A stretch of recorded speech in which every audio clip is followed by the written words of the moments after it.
नौ दुर्गा और उनकी कथाएं भारतीय संस्कृति में अत्यंत प्राचीन हैं। आइए विस्तार से समझते हैं कि इस परंपरा की शुरुआत कब हुई, कैसे फैली और आज कितनी प्रचलित है।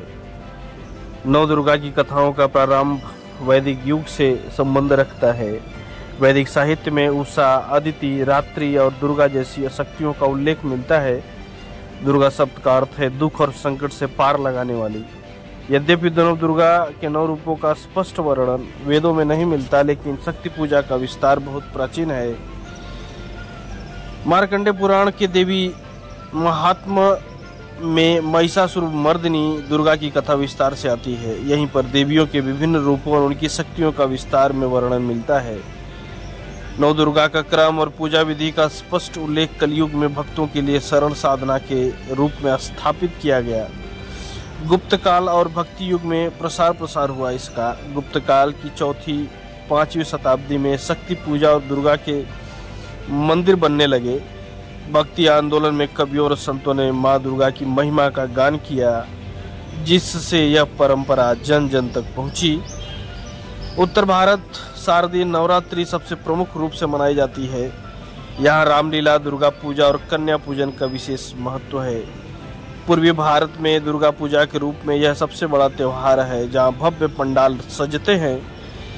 दक्षिण भारत में नवरात्रि में देवियों के विभिन्न रूपों की पूजा और संगीत कार्यक्रम होते हैं। पश्चिम भारत में गरबा और डांडिया रास इस पर्व का मुख्य आकर्षण है। नेपाल जैसे देशों में भी देवी दुर्गा के सारे रूपों की पूजा 15 दिनों तक लगातार चलती रहती है। नौ दुर्गा की कथाएं केवल धार्मिक दृष्टि से नहीं बल्कि नैतिक शिक्षा देने के लिए भी कही जाती हैं।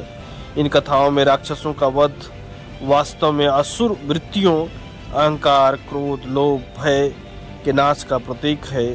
9 रूपों की पूजा से व्यक्ति का शारीरिक, मानसिक और आध्यात्मिक विकास होता है। आज भी लाखों लोग नवरात्रि में उपवास, जप, पाठ और भजन करके इस परंपरा को जीवित रखते हैं।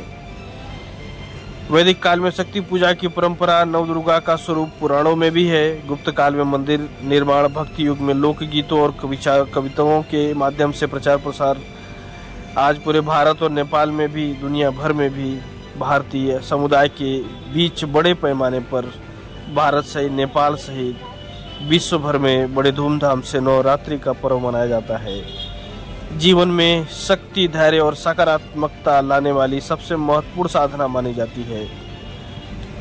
आप सभी को नवरात्रि की ढेर सारी शुभकामनाएं। जय माता दी।